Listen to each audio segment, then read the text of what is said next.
Hello लाडक्या बहिणींनो आणि लाडक्या ताईंनो, काही बहिणींसाठी हा व्हिडिओ खुशखबर घेऊन येणार असणार आहे, आनंदाची बातमी घेऊन येणार असणार आहे.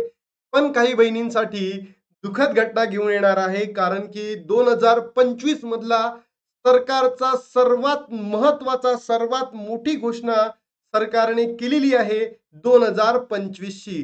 ती घोषणा काय आहे, सविस्तर माहिती तुम्हाला या व्हिडिओच्या माध्यमातून मी देणार आहे. तत्पूर्वी मला कमेंट बॉक्समध्ये सांगा की खरंच तुमच्या फॅमिलीचं उत्पन्न हे 2.5 लाखाच्या वर आहे की 2.5 लाखाच्या कमी आहे. कारण लाडक्या बहिणींनो, आता पडताळणीला सुरुवात झाली आहे. वेग सुरू झालेला आहे. बहिणी अपात्र ठरत आहे. त्या हिशोबाने सरकारने मोठी घोषणा केलेली आहे. पण पात्र लाभार्थ्यांना लाभ मिळणार आहे. घाबरू नका. ज्या बहिणी जून, जुलै, ऑगस्टमध्ये अपात्र ठरेल, त्या प्रत्येक बहिणीला जर पात्र असेल तर त्यांना काय मिळणार आहे? लाभ मिळणार आहे. तर चला, सरकारचा 2025 मधली सर्वात मोठी घोषणा काय ते तुम्हाला सांगतो. बघा, की हा जो व्हिडिओ आहे तुम्ही शेवटपर्यंत ऐका, जेणेकरून तुम्हाला लक्षात येईल सरकारने असा निर्णय काय घेतला, तो निर्णय काय होता, कोणाला नोटीस पाठवलेली आहे आणि 14वा हप्ता किती दिवसांमध्ये मिळणार आहे. या वर्षातला सरकारचा सर्वात मोठा निर्णय आलेला आहे लाडक्या बहिणींनो, सर्वात मोठा निर्णय. तर या व्हिडिओच्या माध्यमातून आपल्याला समजून घ्यायचं आहे की हा जो निर्णय घेतलेला आहे, हा का घेतलेला आहे. दुसरा प्रश्न आपल्या समोर आहे, कोणाला नोटीस पाठवलेली आहे आणि 14वा जो हप्ता आहे तुम्हाला कधी मिळणार आहे हे तुम्हाला समजेल. तर चला, जास्त वेळ न घालवता डायरेक्टली सुरुवात करतो. तर लाडक्या बहिणींनो, तुमच्या समोर एक न्यूज आलेली आहे बघा. लाडकी बहीण योजना, सांगली जिल्हा परिषदेत लाडक्या बहिणींना प्रशासनाच्या नोटिसा, सरकारी कर्मचारी महिलांचे दाबे दणदणाणले. म्हणजेच काय, ज्या बहिणी, मी काही दिवसां 2 दिवसाच्या अगोदर व्हिडिओ घेतला होता याच्यावर, की सरकारी कर्मचारी आहे जे ग्रामपंचायतीमध्ये काम करतात, पंचायत समितीमध्ये काम करतात, जिल्हा परिषदेमध्ये काम करतात, त्या प्रत्येक लाडक्या बहिणींना, म्हणजे शासकीय नोकर असून सुद्धा ते लाडक्या बहीण योजनेचा लाभ घेत होत्या. अशा टोटल 1183 बहिणी होत्या. बरोबर. या 1183 बहिणींवर सुद्धा आता कारवाई केली जाणार आहे. आणि हे म्हणजे त्या जिल्हा परिषदेमधून आदेश नाही आले, तर महिला व बाल विकास मंत्रालयाने डायरेक्ट आदेश दिलेले आहेत, की असे जर कोणी महिला कर्मचारी असेल ज्या लाडक्या बहीण योजनेचा फायदा घेत आहे, यांच्यावर कारवाईचे आदेश दिलेले आहे आणि 100% कारवाई होणार आहे. मग ही फक्त सांगली जिल्ह्याची न्यूज आहे. तर मग महाराष्ट्रातल्या इतर 35 जिल्ह्यांमध्ये, म्हणजे टोटल 36 जिल्हे आहेत, तर 35 डिस्ट्रिक्ट मध्ये सुद्धा हे होणार आहे लाडक्या बहिणींनो. म्हणजे काय, की आता पडताळणीला वेग आलेला आहे आणि ज्या बहिणी खरंच अपात्र होत्या, पण त्यांना अपात्र करण्याची गरज नव्हती, आता त्या काय होतील, पात्र ठरतील. कारण त्या बहिणी गरजू होत्या. या पडताळणीमध्ये गरजू बहिणी सुद्धा अपात्र झाल्या.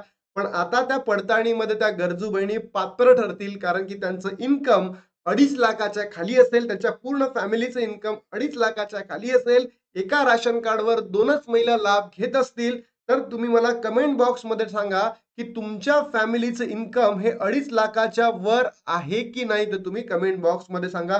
सोबत तुमचं नाव, तुमचा जिल्हा सुद्धा सांगा. तुम्ही जून महिन्यामध्ये पात्र होता का, जुलै महिन्यामध्ये पात्र होता का, हे सुद्धा तुम्ही कमेंट बॉक्समध्ये टाका. जेणेकरून तुम्हालाही लक्षात येईल की ही कारवाई फक्त आता शासकीय नोकऱ्या, जे महिला आहेत जे काम करत होते शासनामध्ये, त्यांच्यासाठी आहे का, तर नाही. ही महाराष्ट्रातील ज्या महिला चुकीच्या पद्धतीने लाडकी बहीण योजनेचा लाभ घेत होत्या, त्यांच्यासाठी असणार आहे. तर म्हणून लक्ष देऊन ऐका की ही न्यूज कशा पद्धतीने आता पुढे जाणार आहे.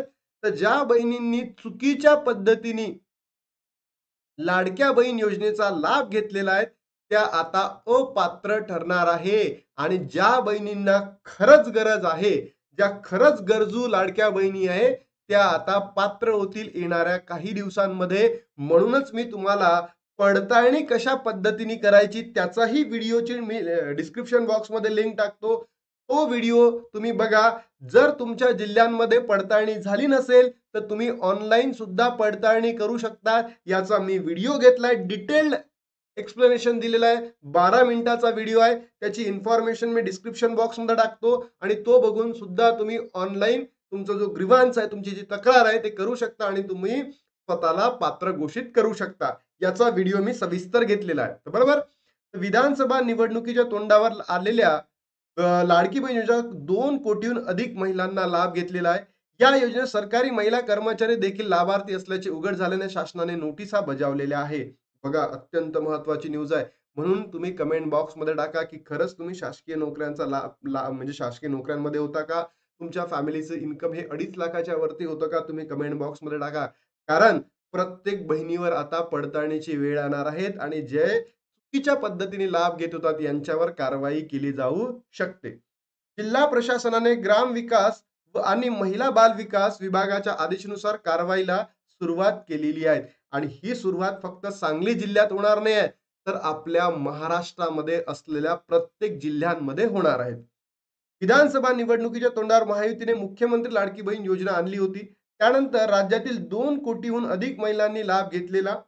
पण आता विविध सरकारी योजना निकषात न बसणाऱ्या महिलांना अपात्र ठरवण्याचा धाडसच शासनाने उचललेला आहे. म्हणजेच काय, की एक मुद्दा की शासकीय नोकरी, दुसरा तुम्ही शासनाच्या इतर कोणत्याही ज्या स्कीम आहे याचा फायदा जर तुम्ही घेत असाल तरी सुद्धा तुम्ही अपात्र ठरू शकता. सोबतच काय म्हटलं आहे, की चुकीच्या पद्धतीने लाभ घेतला असेल तरी सुद्धा तुम्ही अपात्र ठरणार आहे आणि तुमच्यावर कारवाई केली जाणार आहे. अशातच राज्यातील सरकारी महिला कर्मचाऱ्यांनी या योजनेचा लाभ घेतल्याचे उघड झाले होते. त्यानंतर आता सरकारने कारवाईचा बगडा उघडायची भूमिका घेतलेली आहे. जिल्हा प्रशासनाने ग्रामविकास विभाग, महिला बाल विकास मंत्रालयाच्या आदेशानुसार जिल्हा परिषदेला 9 लाभार्थ्यांना नोटिसा बजावलेल्या आहेत. म्हणजे सांगली जिल्ह्यामध्ये 9, असं महाराष्ट्रातील टोटल 1183 महिलांना, शासकीय महिलांना ती नोटीस पाठवलेली आहे आणि नेक्स्ट पुढची जी प्रोसेस असणार आहे, जर इतर महिला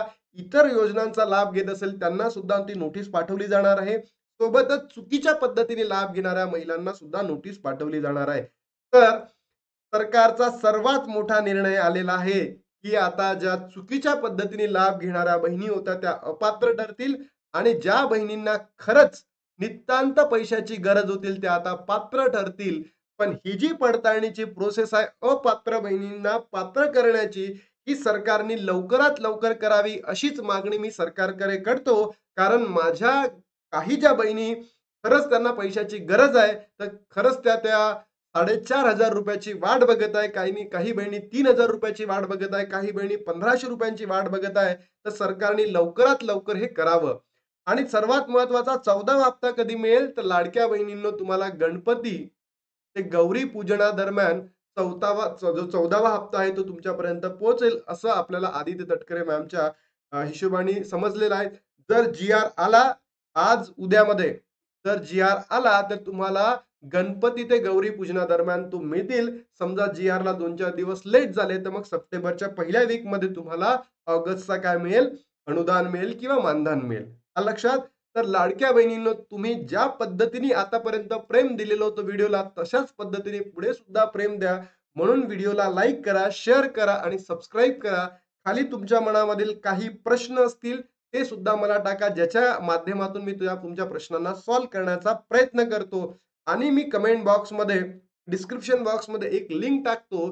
तो व्हिडिओ नक्की बघा. तुम्हाला ऑनलाईन पडताळणी करता येते. तुम्हाला ऑनलाईन तक्रार करता येते शासनाकडे, की आमच्या जिल्ह्यामध्ये पडताळणी झालेली नाहीये, ते तुम्ही करून घ्या म्हणून. ठीक आहे? तर चला मग, जय हिंद, जय महाराष्ट्र.